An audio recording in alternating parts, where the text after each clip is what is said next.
우리나라 사람들이 도쿄에 가면 주로 가는 관광지들이 있죠. 디즈니랜드, 도쿄타워, 아키하바라?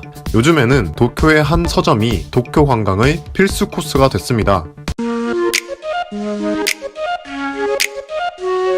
도쿄 필수 관광 코스 다이칸야마 츠타야 서점 T사이트입니다. 1400여 개의 츠타야 매장을 운영하고 있는 CEO 마스다 무네아키. 그는 10여 년간 근무했던 패션 회사를 그만두고 1983년 책도 팔고 음반, 영화도 대여해주는 츠타야 서점을 시작합니다. 요즘은 너무도 당연한 일이지만 서점에서 음반과 영화도 다루는 것이 당시에는 매우 파격적인 시도였어요. 츠타야 덕분에 요즘 우리나라 서점에서도 음반, 영화까지 쉽게 볼 수 있죠. 뛰어난 사업 수완으로 10년 만에 600개 이상의 점포를 확장했고 2011년 도쿄의 핫플레이스 다이칸야마 T사이트를 개점하는데 T사이트는 마스다 무네아키가 그동안의 경험을 집대성한 새로운 형태의 서점입니다. 마스다 무네아키가 츠타야를 처음 시작할 당시부터 갖고 있었던 철학, 시장의 변화와 소비자의 니즈에 맞춰 라이프 스타일을 제안하는 것. 다른 경쟁자들은 서점을 책 파는 공간으로 한정했을 때 그는 라이프 스타일을 제안하는 공간으로 만들었죠. 그래서 음악, 영화도 넣고 카페도 들어간 것입니다. 요즘 하이마트에서 가구도 판다던데 마스다 무네아키는 이런 변화를 이미 30년 전에 발견하고 시작한 것입니다. 마스다는 긴자, 신주쿠, 시부야, 아오야마에 이어 앞으로 다이칸야마가 소비의 중심지가 될 것으로 예측했습니다. 다이칸야마는 우리나라로 보면 한적한 부촌인 설해마을 정도의 느낌이에요. 마스다는 다이칸야마 길거리로 나가서 하루 종일 거리를 지켜봤어요. 지나가는 사람들, 즉 다이칸야마 T사이트의 고객 분석인 셈이죠. 여기서 그는 개와 산책하는 노인들이 길을 지나다니는 대부분을 차지하고 있다는 것을 발견합니다. 다이칸야마 T사이트는 많은 관광객들이 방문하고 우리도 관광객의 입장에서 가기 때문에 트렌드에 민감한 젊은 세대들이 주 타겟일 것이라 생각하기 쉽죠. 하지만 의외로 실질적인 메인 타겟은 프리미어 에이지라고 부르는 경제력과 시간적 여유가 있는 60대 노년층입니다. 마스다는 이들을 위한 라이프 스타일을 제안할 것을 준비합니다. 우선 다이칸야마에 자생하고 있는 나무를 건물 주변에 옮겨 심어 서점에서 밖을 바라보면 마치 숲속에 있는 듯한 여유로움을 느낄 수 있는 공간을 구성하고요. 다음으로는 츠타야식 큐레이션을 적용하는데 장르를 넘어선 큐레이션 기획을 통해 라이프 스타일을 제안하는 방식을 도입합니다. 요리를 예를 들면 요리책뿐만 아니라 국자, 식재료 등을 함께 구성해 요리에 대한 라이프 스타일을 제안하는 것이죠. 츠타야는 이러한 츠타야만의 큐레이션을 통해 요리책을 사러 온 고객이 식재료까지 사게 만들고 또 슈퍼나 편의점에서 파는 제품도 츠타야에서 사도록 만들었습니다. 츠타야는 큐레이션 기획에 있어서 컨시어지라는 전문가들을 코너 곳곳에 배치하여 이들이 직접 자신들의 담당 코너를 상품 매입부터 매장 구성까지 기획하고 고객들에게 라이프 스타일을 제안하도록 하였습니다.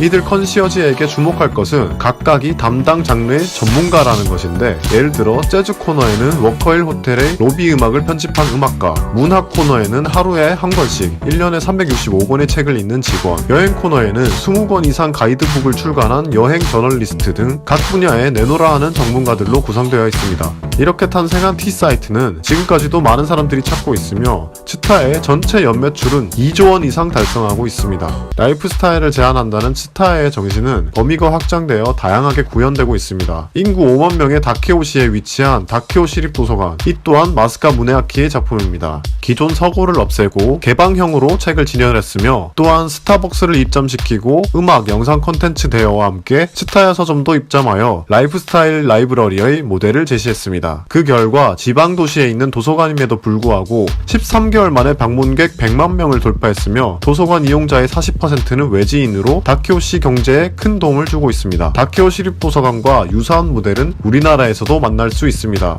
삼성동 코엑스에 위치한 별마당 도서관이 바로 이를 벤치마킹한 사례인데 개관 후 한 달 동안 SNS 게시글이 1만 5천 건 이상 달할 정도로 큰 인기를 끌고 있습니다. 라이프 스타일 제안은 소비자로부터 생각해보면 선택이 아니라 필연이라고 말하는 마스다 무네아키.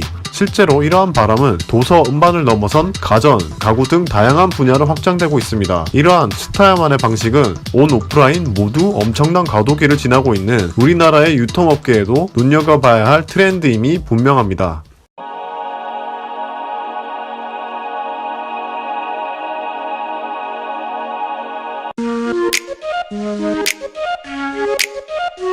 We're gonna ride, ride, ride, ride, ride till we fall. 안녕하세요. 읽은 척 책방의 이시안입니다. 일본 친구와 이야기를 하다가 재밌는 이야기를 하나 들었어요.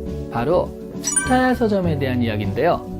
사실 츠타야 서점의 창업자인 마스다 무네야키는 일본 내에서도 굉장히 대단한 사람으로 인식되는 것이 사실이라고 하는데요. 그것이 알고 싶다의 화법으로 말하면요. 그런데 말입니다. 츠타야 서점 자체가 대단한 것이냐 라고 한다면 그 비즈니스 자체에 대해서는 꼭 그렇진 않다라고 하더라고요. 한마디로 말하면 장사가 생각보다는 안 된다. 그렇게 얘기를 하더라고요. 오늘 소개해드릴 책 바로 이 지적자본론. 보이시죠? 지적자본론은 결국 츠타야 서점에 대한 이야기입니다. 츠타야 서점에 대한 이야기는 좋은 것들이 많잖아요. 자, 그래서 오늘은 조금 다른 시각에서 접근을 해보고자 하는데요. 유튜브식으로 말하면 츠타야 서점의 충격적 실체. 그것이 알고 싶다 식으로 말하면 츠타야 서점에 대한 제보를 따라가 보도록 했습니다. 우선 지적 자본론 책을 소개를 좀 해드릴게요. 예전에 장사는 물건만 좋으면 잘 되었죠. 근데 그 다음 세대가 되면 이 물건들이 비슷비슷해지면서 그것들을 파는 플랫폼이 중요해지죠. 퀄리티는 보장이 된 거니까요. 그리고 마스다 무네야키가 얘기하는 건 그 다음 스테이지, 서드 스테이지인데요. 플랫폼도 다양해지고 무한 경쟁인 요즘 같은 시대에 그러면 그 다음은 무엇이냐? 바로 제한 능력이라는 거예요. 큐레이션이라고도 하고요. 스타일을 제한하고 가치를 제한하면 고객들은 그에 따라 물건이나 상품, 서비스를 사게 된다. 자, 이런 철학인데요. 츠타야 서점이 바로 그렇게 살아가는 스타일 또는 인생의 가치를 제한하고 거기에 맞는 책이나 물건, 상품, 서비스 등을 파는 그런 비즈니스입니다. 서점에서 서적을 팔면 안 되고요.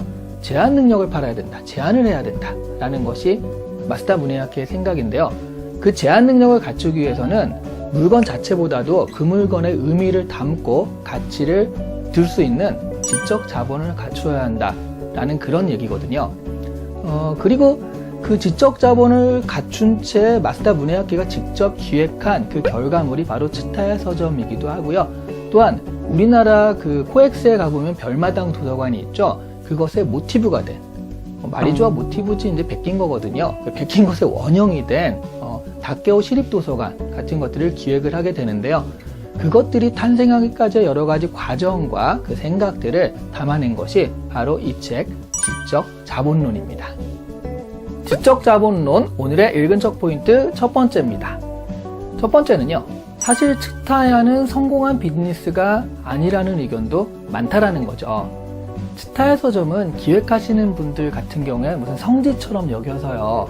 그 문화에 또 관심 있고 그러신 분들은 일본에 가게 되면 꼭 SNS에 인증샷을 꼭 남기는 성지순례 하듯이 그런 곳이거든요. 저도 얼마 전에 오사카에 갔을 때 츠타야 서점에서 스타벅스에서 책을 읽으면서 설정샷으로 그렇게 사진을 찍은 것도 있고요. 네, 그런데 사실은 일본 내에서 츠타야 서점은요, 비즈니스적으로는 그렇게 성공한 사업은 아니다라는 그런 인식도 꽤 있더라고요. 왜냐하면 일단 서점업이라는 것이 전반적으로 퇴조하는 비즈니스다 보니까 그래서 매출이 생각보다 안 나오는 것도 있고요. 또 그냥 비교를 해도 생각보다는 좀 다른데 라는 그런 면도 분명히 있습니다. 츠타야 서점은요, 일본 전역에 한 1,500개 정도의 매장이 있다고 해요. 근데 전체 매출이 2조 정도 되거든요. 그러면 한 매장에서 나오는 매출을 좀 보면요, 한 13억 정도가 돼요. 그러면 동네 서점에서 13억 정도면 굉장히 큰 그런 매출이지만 잘 츠타야 서점 가보신 분은 알겠지만 보통 2, 3층 되는 대형 매장인 경우가 많아요. 그리고 그 안에서 보면 스타벅스가 꼭 있거든요. 일본 내에서는 그 츠타야 서점에 있는 스타벅스는요, 츠타야 서점이 가맹점 그 형식으로 직접 운영을 한다고 합니다. 그래서 그런 매출도 있고요. 또 실제로 심지어 식기도 팔고 여행 상품도 팔고 여러 가지 것들 물건도 파는데 그런데 1년 매출 13억이다. 이거는 사실은 그렇게 많은 건 아니거든요. 그럼 참고로 그 한국의 교보문고 있죠? 교보문고가 매장 수가 41개라고 하는데요. 교보문고의 매출액이 5천억 원이에요. 그러면 한 개 매장당 한 100억이 넘는 그런 매출이 나온다는 얘기인데요. 물론 이 수치는 오프라인 수치만이 아니라 인터넷도 합한 수치가 되겠지만 츠타야 서점도 분명히 인터넷을 하거든요. 그 인터넷 비즈니스를 하고 있으니까. 그래서 보면은 츠타야 서점의 비즈니스적 설계가 그 마스다 문해학기의 기획력보다는 임팩트가 좀 떨어지는 것이 사실이 아닌가, 이런 의견도 있다라는 거죠. 지적 자본론의 두 번째 읽은 척 포인트. 스타일 서점의 핵심 고객이 바로 젊은 층이 아니라는 겁니다. 하도 트렌디하게 소개가 되다 보니까 젊은이들의 최신 문화와 굉장히 어울릴 것 같은데, 사실 스타일 서점의 핵심 고객은요, 경제적 여유가 있는 시니어분들, 그 노인분들이죠. 그 노인들을 대상으로 하는 비즈니스인 거죠. 스타일 서점의 그 오전 대부분의 시간은 노인분들이 오신다고 하는데요. 사실 스타일 서점의 영업시간은 오전 7시부터예요. 아침 7시. 그리고 새벽 2시까지 하거든요. 인건비 정말 엄청나고 하지 않습니까? 네, 그런데 심야까지 하다 보니까 데이트하는 연인도 오고요. 젊은이들이 저녁 때 많이 오지만 기본적으로 아침 시간에는 아침잠 없고, 그리고 경제력 있는 노인들을 겨냥하다 보니까 그런 노인분들이 많다라고 해요. 사실 그 스타일 서점의 핵심 비즈니스가 큐레이션이잖아요. 그 딱 해서 라이프 스타일을 제안을 해주는 건데, 근데 사실 우리 젊은이들 같은 경우에는 그렇게 누군가 제안해 주는 것보다는 자신이 인터넷에서 찾아가지고 구성을 해서 자신의 스타일을 맞추는 것에 그렇게 어색해하지 않거든요. 그러다 보니까 그런 추천한 제안을 그대로 받아서 그런 것들을 구매까지 이어지게 하는 것이 보통 경제적 여유가 있는 시니어분들인 거죠. 스타일 서점의 도서 구성도 되게 다양하지가 않습니다. 보통 건강이라든가 철학, 아니면 뭐 운동에 관한 것들, 그리고 여행, 이런 것들, 그러니까 시니어들의 관심사가 주가 되는 그런 분야가 주로 많고요. 스타일 서점 위치도요, 번화가에서 하나 더 들어간 이면도로에 위치해 있는데 보통 조용하죠. 이런 것들을 보면서 와, 신선하다라고 생각하시는 분도 있는데, 사실 시니어 비즈니스다라고 생각하면 이 위치도 이해가 가죠. 조용한 것이 더 중요한 거니까요.